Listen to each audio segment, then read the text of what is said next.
old's the duck dog? Well, she's 3. She was my upland dog. She was a pheasant chaser when I started getting her steadied up, and then started traveling. And then when I came back south, I went home enough and I didn't have the help and I didn't want to keep birds alive anymore. So I was like, I'll just send her down to Brad's. So it's so fun. And we're doing some ladies events down there and just bringing more awareness to ladies about HRC and I say off season games, but it just makes it where there is no off season. Right. That's perfect. It's a perfect intro to this episode. So everybody, welcome back to another episode of Save It for the Blind. Today we have Anna V, who is the founder of the Woman of Wingshooting webinar, as well as the host of her podcast, All American Wingshooting. So welcome officially to the Save It for the Blind podcast. Hi, thank you. I love y'all's podcast room. I was very jealous when I got to visit the office. Yeah, we turned our little office into a pretty nice little podcast room. It seems to work. Yeah. It looks so good. Well, thank you. We appreciate that. So I want to go into the webinar first of all. So what is this Woman of Wingshooting webinar and how did it start? And somebody that signs up, what can they expect? Well, Women of Wingshooting started as just because I see ladies traveling through all these events or hosting hunts or shooting clinics around the country. And then it's like they come for one weekend, have a great time, and it just falls apart. Mm-hmm. So for women, we do not do as good of a job as staying connected to the hunting community as the guys do. You know, it's really easy to go back home and get caught up in just daily life and the grind and raising kids and activities and things like that. And so it's always a memory. So for me, I said, I want to create a community, an online community where I can serve women where they are. I can keep them connected. I can keep them educated. I can grow their confidence even while they sit in their living room about the outdoors. So they never feel like they're starting over. Yeah, no, that's perfect. I think we do. Yeah, we try to do a lot of that with our women's hunts. I have found personally that on our women's hunts, because most of them are already local, like they do so much better job getting in like a group text because, you know, if you have that big nationwide event, people are coming from all over, then they disperse. It's a lot harder where our events, you know, people only maybe coming from 45 minutes, 30 minutes away where they can get together. And the women do such a better job at communicating with each other, but having something for those bigger events where they can go and take that kind of next step or, you know, connect is needed right now, especially. For sure. And it's amazing. Like I have from kids that are 15 years old to ladies in their 60s that join. So we do the monthly webinar typically on the third Thursday of the month. It lasts about an hour to an hour and a half. I do a tip, whether, we've done all kinds of stuff from the last one was the different clay games and the fundamentals of clay shooting. So I just went through a short list from everything of how you place your feet and how you move from your hips and whole point, break point, line. We talk about lads, creating your lead by lads, lines, angles, distance, and speed. I went through all the things that I've been taught just so that they could be familiar with it, right? So when they go somewhere, they're like, I've heard this before. I remember like I have a little bit of knowledge of what to expect. You know, the month before that, I did gun fit. I brought out a duck gun. I brought out a clay gun. I brought out a ladies gun with a Montefeltro stock and showed them all the different variables of how they get a perfect fit and the importance of having a perfect fit. And that's going to determine how successful they are in the field. That lasts about half the time. We talk about how do we take our confidence from the field or shooting event that we have and not leave it there, not go back to that memory, but actually take that confidence into our normal life and say, hey, like we do hard things. We're challenged with things that take us outside of our box, and we're better people, better individuals because we've overcome these things. And so I'm hoping that these conversations keep women coming back and keep them trying new things. Like SCI does a really good job of promoting the world record book, and their wing shooting list for the United States is amazing. I mean, it's really big. So the first one we went through was like, how do you plan your ideal hunt? You know, what does that even look like? We went through all the options. And then I said, this is very overwhelming. So what if you just get froze in the overwhelming opportunities? You don't have to. Here's a piece of paper that lists every single bird we chase in North America. You go through it based on your budget and the time and how far you want to travel. And then, it'll grow. And so you'll either fall in love with chasing one thing or you're going to get crazy and want to take the whole record book, Yeah. But it's all put together. And then a thing that I always end up sharing is organizations like California Waterfowl. There's so many different organizations that have these ladies groups, and it's like, who's doing what in your area that's aligned with your personal goals. Go get involved with them, because you're going to find a mentor there. You're going to find opportunity there. You're going to find growth there. And no matter how intimidating it looks on the outside, it's the most welcoming people you could ever find. Yeah. I would agree with that. Those are the things that are constantly reinforced. Yeah. What do you think is the biggest hurdle that you see for all the women that are wanting to get into, wing shooting or just shooting in general? Where is that? Why aren't they making that step into going and seeking out help? Is it the knowledge? Is it just fear of weapon? What is it? Fear. It's straight up fear of maybe not having the capability of being good, or not being able to find the proper knowledge to feel confident in themselves to just carry through with making that type of commitment. And so we've started a summer tour. That's what I like to call it, our banded tour. We're going to start at Mossy Pond the first weekend of June, and it's an intro to dog handling. People are like, oh, labs are so cute. They're pretty common in the South, even as just a family dog.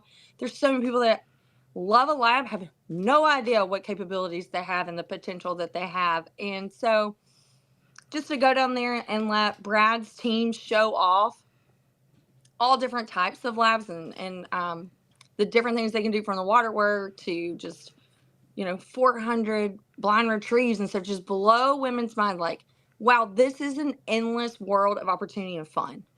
And on top of it, there's no better place to raise your kids. So, that's just like the biggest bonus of all. We had a guest on that was talking about, we were talking about how to engage the youth and get them into hunting. And she had said that if the mother hunts, that generally the entire family will hunt, and the kids tend to get included and do more, be more successful in that process. Is that kind of what you've seen as well? Oh, for sure. Yeah. I mean, you get a family that has multiple kids, not everybody's going to leave mom at home, and so I think that's really true. Now, I have 2 girls that I raised in the outdoors, and my oldest daughter's so busy with her own hunting schedule, she isn't hunting with me in 2 years, but she's off hunting with my friends, and then Tater will skip school anytime to be with us in the duck blind. Tater's actually hunted in California. That was her first. Let me see, that may have been her first goose hunt, was at Merlot Waterfowl. Yeah. How old is Tater? She's 10. Nice. And we went to the opening season barbecue, right? And y'all's trailer was there, and there was the raffles and all the merch and everything. We had a Rob Roberts gun there. I don't know if it was an SB or could have been an M2. I don't remember. But she loved it. She was like, make this video. I want to send it to Rob. I don't want him to forget this is the gun that I want. And I'm like, okay, well, you're going to have to grow a few more inches, So 2 weeks ago when we were down at Mossy Pond, we were making content on the clay course. And one of the guys there had a 20 gauge. It was an old school M2 that Rob had worked on. Oh my gosh, like you can't miss with this gun. It was perfect. So, and he was a lefty too. So he's like, hey, Tater, you want to try this semi-auto? I was like, Tater, if you can shoot this gun, that'll be your perfect duck gun, She is drilling like fast left to right quail shots. I mean, just drilling them. And we're like, what in the world? She spins around and I've got it on video. She's like, well, now that I can shoot this, I can go get that California waterfowl gun. And I'm like, that was like 2 years ago. How do you remember that? Kids remember. That's awesome. Yeah. Yep. And what was your upbringing like? Did you grow up in a hunting family, or is that something that you picked on kind of later on in life in terms of the actual hunting aspect of, the shooting sports? I was raised in a hunting and shooting family. Deer hunts and turkey hunts. I mean, we would be like the Georgia rednecks of like Duck Dynasties, what I kind of like to claim us to be. Um, it's kind of dispersed now. Like when my grandpa passed away, I felt like our family everybody started going their separate ways. And I would say I'm the only one that's really carried on the tradition of it. However, my grandmother 3 years ago at 83 really wanted to get in the deer stand again. And so Trevor Santos here in Georgia, he was with SCI, he put a hunt together for my granny and she dropped her last buck at 83. Right on. So she keeps saying she wants to get in a turkey blind, but I don't know. I don't know about getting her in there. We'll see. I mean, she's 86 now. I don't want to tell her no, but she's not as sharp as she was, you know? Yeah. So you had told me a while ago that you and Tater had traveled the country doing different hunts. Tell me a little bit about how that was. Oh, yeah.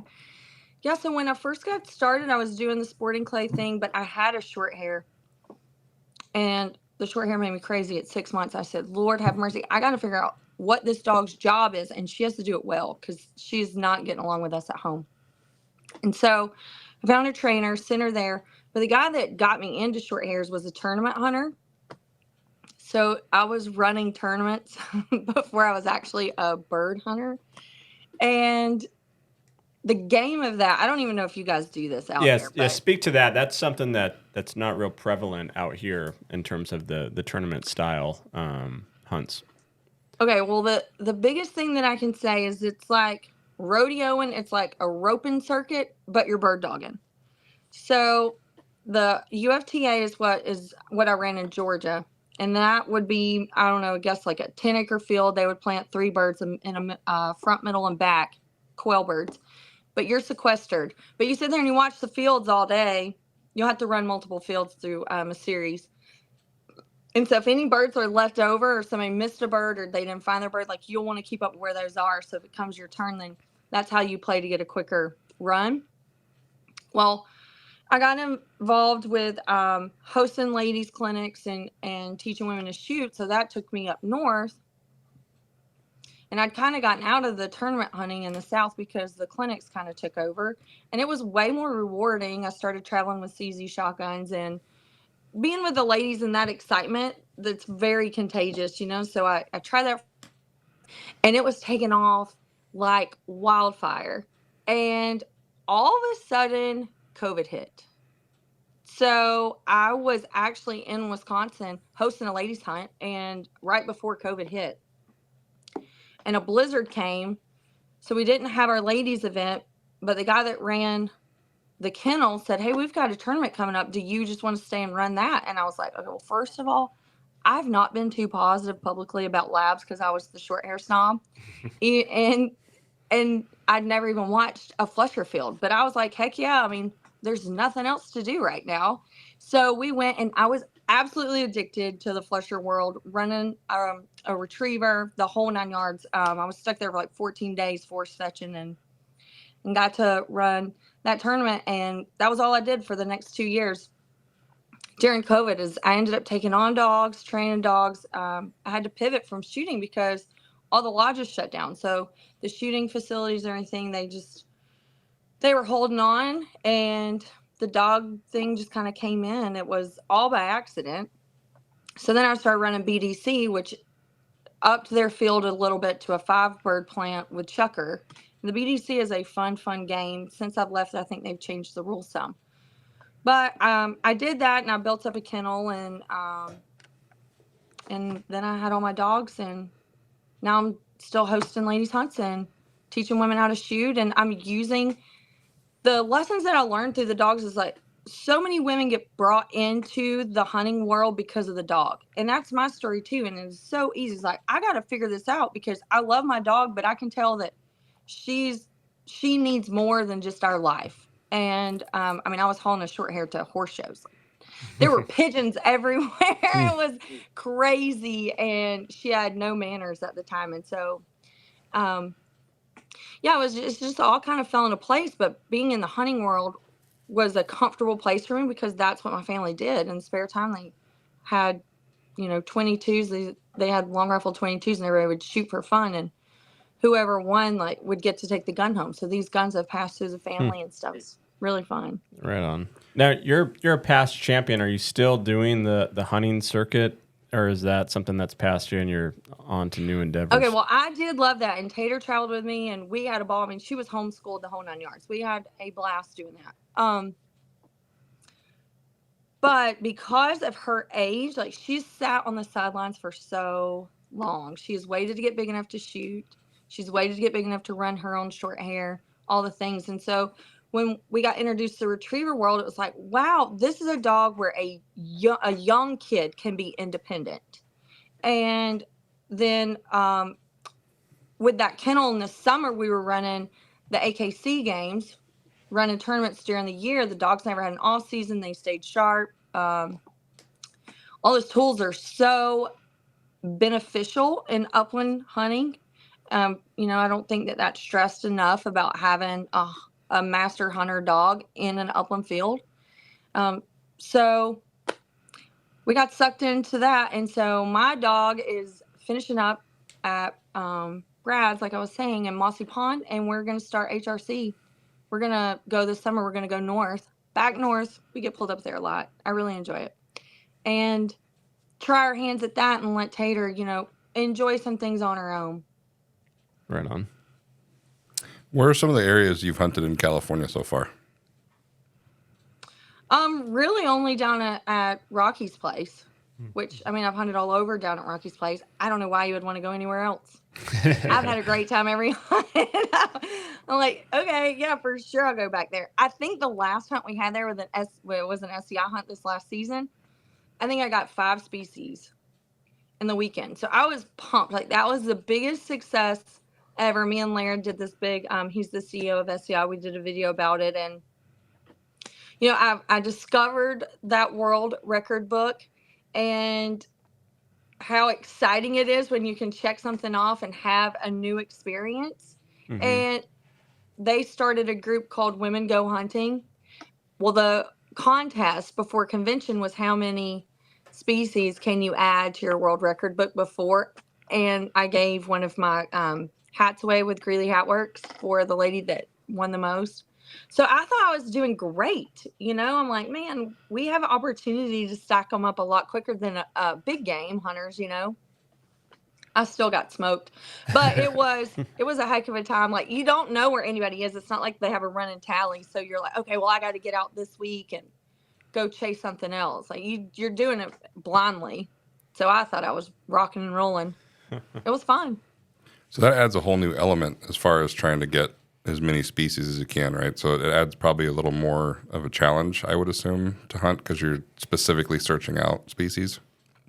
Yeah, it does, but it brings so much more to the aspect. Like, it's not really about the species, which I love, like having all the mounts and the galleries in the house and stuff. So of course that adds to it, but you meet so many new people. You see so much of the country that you might not ever have a reason to visit. You know, it's I don't know. I've just used it as motivation to have new adventure. What's the weirdest bird dog you've ever come across? The weirdest? Yeah, like we had a hunting guide in here with a wiener dog, right? And Yep. He said that dog will go out and get the dragon. Yeah. He'll go get a the wiener dog will get a snuggies. goose? Yeah, that's what he said, right? Yeah. We've had like a blue tick hound, whatever one with the big loppy ears. We've had a couple of those show up at some of the properties. Really? Oh, yeah. No, I guess we're German quite Shepherds. traditional down here in the South. Yeah. We've seen poodle pointers, Yeah. duck But tours. that's kind of normal in the upland world to see Yeah. it. But they're not upland hunts. They're waterfowl hunts. Yeah. I've seen a German Shepherd before. No. Yeah. How did that work? I saw that they brought the dog. I didn't see it work, but they said it goes out and gets them. Not like high speed or anything, but it's like just, okay, I'll go out and grab it. I mean, they teach that dog to smell drugs. see Like, this It's a pretty smart dog. But a friend of mine was in South Florida iguana hunting, and they had a Jack Russell retrieving those iguanas. nice. I can see that. Yeah. That's what y'all should do. Y'all should all pack up and come to the South I'd love to do 'Cause that. I've been out there. I've experienced the office and Chico and hunting out there and farming. Mm-hmm. You should see what it's like on the East Coast side. How different is it? You know, culture and agriculture practices out here from where you guys are from. Well, where I live, it's a bit more mountainous, Okay. but most people would say hilly. So we don't have the big tracts of land like that. So, everything's smaller, right? Your tract of land, your equipment, everything. But down south, it gets really flat and everything's bigger down there. Peanuts, corn, Okay. soybeans, things like that. So you have to travel. How far away are you traveling to hunt waterfowl? Oh, we started season in upstate New York, and I think I ended up at Rockies twice. Okay. Oh, wow. And everywhere in between. Nice. Yeah. What a cool way It's for a your really daughter to good grow time. up, traveling the country, going hunting. That was the thing about Tater's trip. For her birthday week, the week of Thanksgiving, she got to spend it in Arkansas at Wing Over the Prairie in Stuttgart and Nice. hunting in the flooded timber. I got in trouble last night. We had a outsider who claims to be an adopted son of the South. We just can't figure out who's adopted him. And we were talking about how, we have no shame being Georgia people chasing wood ducks. They're beautiful. And it ended up being like this big to do for people that aren't from here to realize, like, if you have them, it's a big deal. Yeah. We turned a golf course, a rundown golf course. It was still in business, but it wasn't great, into a farm. So I have prime retriever training land. If that's not the most ironic statement has ever come out of my mouth, but I've come a long way from when I first got into bird dogs. You only know what you know, and I knew it really well, but I didn't realize what I didn't know. It was like way more vast than what I knew. But I was just sold out to my short hair life and my tournament hunting, and it was the best thing on earth, and it really was great. But because of that, I had to become a good shooter and all those things. It's opened up a lot of doors for me to realize, man, there's so much more to it than having those crazy skills. But having this property or whatever has been so cool to have the dogs here and have all my friends come over, and we run dogs, and we've got all the ponds and big grassy fields. And Still have the greens? no, didn't keep any of that. I mean, my dad, he graded down every single tee box, and yeah, it looks like a farm now. Well, so what are We you all guys live planning here. on It's the fun. farm? Do you guys plant crops, or is it just all like wildlife No, we were management? gonna put our cows here, Okay. and then we didn't move our cows. They're still a few miles down the road. There's a fall festival here. What's that about? So y'all have some out west where you have like the big corn maze and all the little yeah. games Oh, yeah. and all that. Yeah. So like a pumpkin patch? Yep. Like a pumpkin yeah, patch pretty maze, much like getting on ready for Halloween? steroids. Hay rides. Hay rides. Yeah, we have a massive like pioneer looking trailer. Okay. Yeah. Nice. And we've got Sasquatch at night roaming around the corn maze. Sweet. Everybody comes here looking for Bigfoot, Nice. I didn't know. in the I didn't- Appalachian Mountains. That makes sense. There's a lot of Bigfoot in our country up in the mountains Oh too. yeah, So the Humboldt Yeah. area. yeah. They have a Tons of museum sightings. up there. I'm pretty sure. I drove Really? through it and I was like, "Is this a joke or is this No, for real?" that's real. Lots Yeah, of it's real. monuments up there. I feel bad for whoever has to dress up as Bigfoot out there in the South. A lot of people are packing. Yeah, I was You gonna might be say. taking your life into your own hands there. Where do you guys draw the short straw on that? Like, hey, you're Sasquatch tonight. Get in the suit. I don't know how they do it. I've never volunteered. You're walking around on stilts. I'm not qualified. for that. jeez. In the Oh, wow. dark. Yeah. Yeah, and break a neck. So you're in Georgia, right? Mm-hmm. What part? I'm in the Northeast. Northeast. Okay. Very cool. Very Yeah. cool. So what? We're famous for being home of the Cabbage Patch Kid. Oh, I did not know that. Wow. They have a monstrous Georgia mansion. I was Makes gonna, sense. I was gonna say the Bulldogs, but I was wrong. Oh, they're 45 minutes away, but I'm saying like our town that we live in, our little bitty town, is home of the Cabbage Patch Kid. That's cool. Yeah. So for your professional life, I mean, what are you looking forward to? What's your goal in the next 5-10 years? Like, do you want to have your own retrievers kennel, like, or do you want to be, filming your own TV show to go hunt? Like, what do you look forward to in the future? The next 5 to 10 years, I just want a slammed packed schedule of hosting ladies to get outdoors. That has been the most rewarding thing that I've done. And I can see the benefits of it just for my own family, taking my girls out and the traditions that we've kept and the friends that they've made through going through this with me. Like, my oldest daughter's graduating at UGA this semester, and she was the first female to be president of a Ducks Unlimited at UGA. So, I mean, that was like a big deal for a collegiate chapter like that to have a female president. She rocked it. And so, it's not just about hunting. It's how do we get involved in conservation to make this last? How do we help? How do we use our voice? There's so much more to it than you guys sitting in your office and you need help, like you can't do it alone. And so just sharing that message, like, you're responsible for your own bubble. I can only do so much. Y'all can only do so much, but our job is to encourage and educate everyone around us to the point that they can do the same within their own space. What would you say to those females that are kind of on the fence about hunting and the shooting sports in general? What would you say to them to make them actually participate? In the past, it was so hard for me to even put my mind in their headspace because it's all I know, right? Like, I mean, I was like 3 years old spending Thanksgiving at deer camp. It was so normal for me that I felt like I couldn't relate. And so getting into the wingshooting, or not wingshooting, but sporting clays, the clay world has a lot of shooters, but not a lot of hunters. But as hunters are also shooters. And so I was thrown into a world where I thought, okay, well, we all pick up a shotgun, we're all the same, but we weren't. And so it made me hone my meaning and create that story to share about getting women in the outdoors. And the dog is the biggest thing. It's like, come just watch the dog work.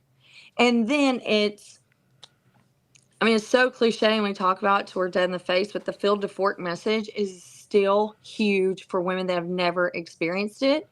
And they may not actually want to participate through the process, but just witnessing the process is a really big deal for them.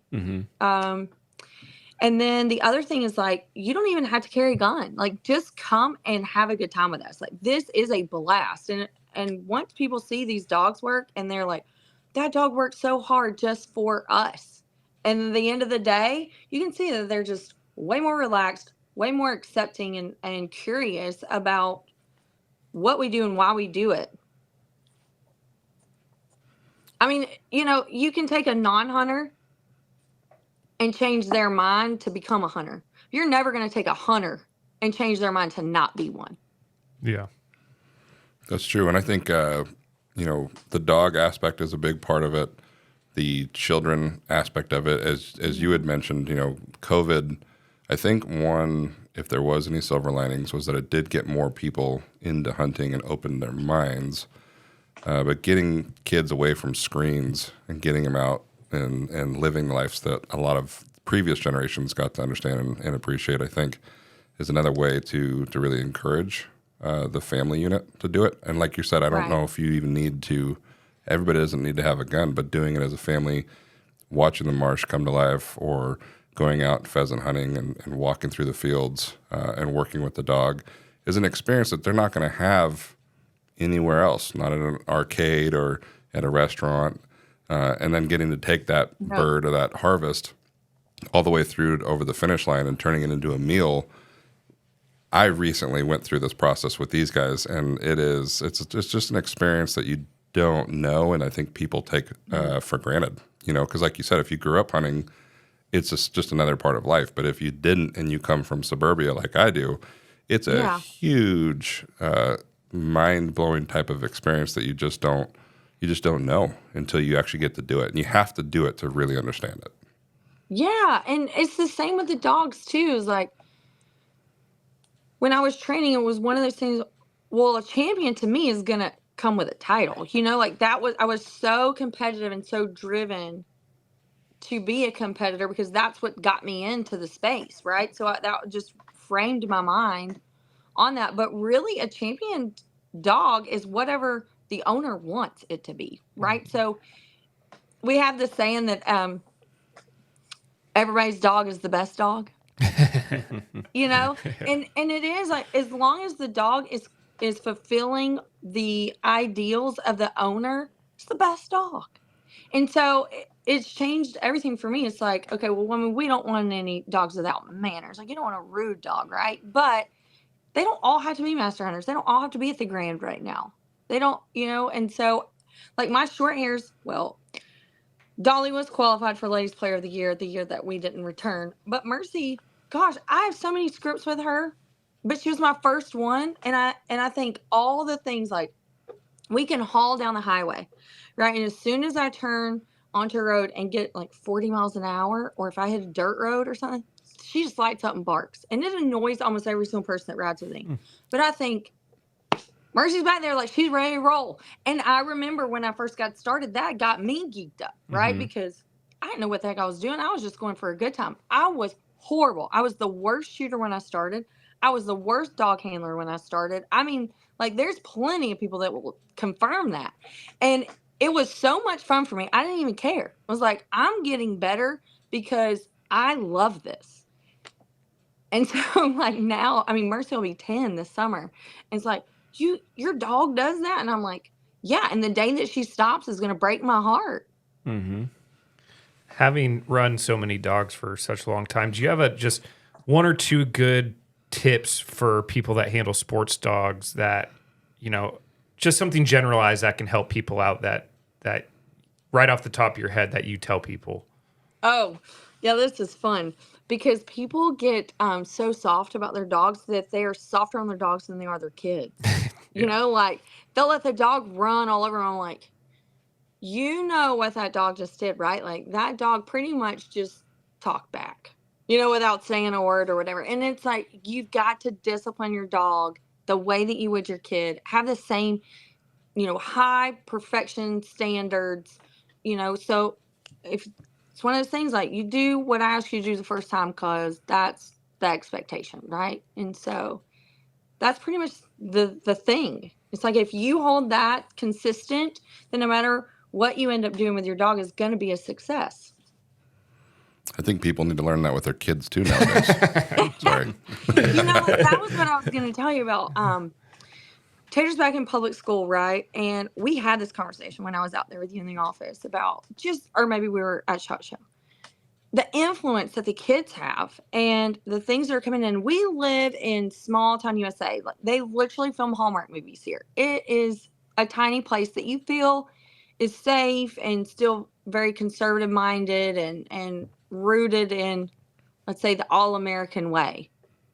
But you can't stop those outside influences from coming in. And I didn't play sport. I played sports, but my oldest daughter didn't play sports. So we weren't always at the ball field. She rode horses. And so being in that atmosphere all the time of very like-minded people, very opinionated people about their belief systems and their standards. So it was hard for me to go back into the public school world with their age so drastic, and Tater being homeschooled for a few years and having her around people that aren't like us. Like, we're no matter what hunting camp we go to, no matter what we're doing there, upland or waterfowl, like, majority of the time we're all the same, and I can trust these people to influence my kid. They say it takes a village to raise a kid, and that's my village. Like, I want to make sure that she's in a safe place. I want to make sure she's surrounded by people that she can look up to and be mentored by and grow her own confidence. And so she's playing volleyball right now. And let me just tell y'all, I have already started looking for a puppy. We're going to get out of that.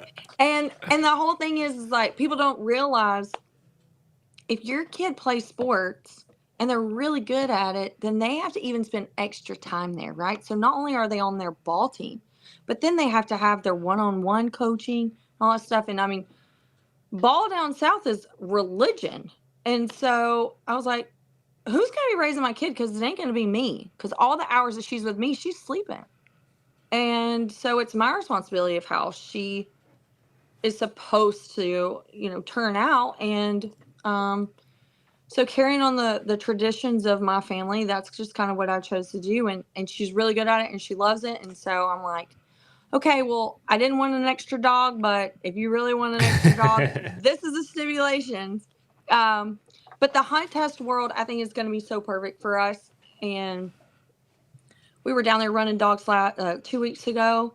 She was so good at it. And I can tell she started when she was 7. She's 10 now. That was a big gap of her growth and patience and comprehension and readability on the dog and stuff. So I think she's going to get as addicted to it as I am.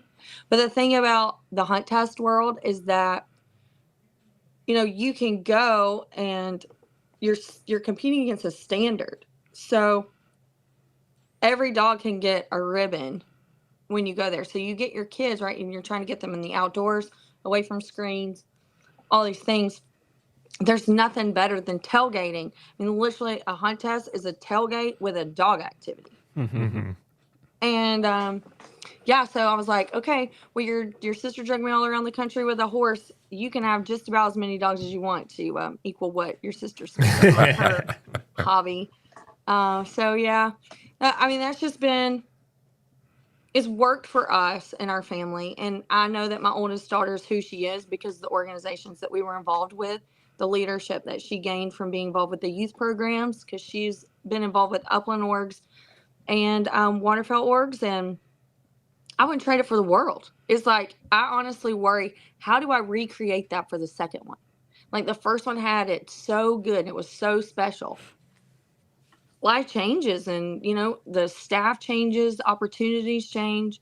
So maybe the dog is the answer for Tater. Yeah. That's good.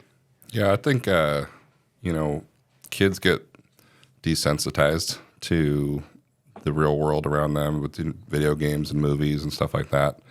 And not every kid's going to love a specific sport, baseball, basketball, football, whatever. But allowing them and exposing them to whether it's trap shooting, which I believe you and I talked about, has, scholarship possibilities at the end of it. Oh, yeah. Opens a lot of doors for them, or hunting of any kind, or fishing. It allows them to kind of go at their own pace to connect with nature and to be capable of excelling at some type of a passion that'll be productive and positive for their future, as opposed to, a kid that's sitting in front of a TV and being raised by the media. I know you may have changed my mind. I should have probably got her a bass boat. You know that these bass fishermen are they are making bank. These kids are rolling, and these bass teams are taking off like crazy. This is no lie. Let me think. I came out to Reno, spring break. It was the week before Easter. We always fly Southwest. We get on there, and there's these fancy tennis boys. No offense if you like tennis, okay? But the fancy tennis boys get on. There's like 2 teams of tennis kids getting on, college kids. Well, they get on Southwest, and, they could be a lot of fun. And they're like, hey, we've got to announce this kid in the back. I never even saw him. I wanted to introduce myself to him, and me and Taylor could never find him, but he just won whatever the youth Bassmaster was for Bass Pro, and they announced it on the plane. And I was like, you are a rock star, kid. It was so cool. Yeah, no, I agree. I'm very happy to hear that that's kind of the movement that you're helping on. That is certainly the focus that we have over at CWA, is introducing kids to this lifestyle. Yeah, they just had the Collegiate Nationals down in San Antonio for the collegiate sporting clay teams and the trap teams. I didn't really hear how many kids were there, but there are hundreds of teams across the country, and those kids have a fun time. My coach and I started an SCTV team years ago, And when we went to state, I could not believe it. These people travel as families, okay?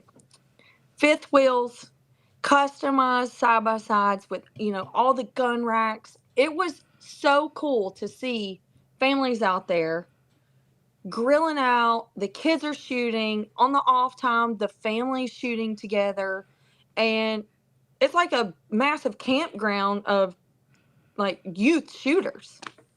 It was the coolest thing.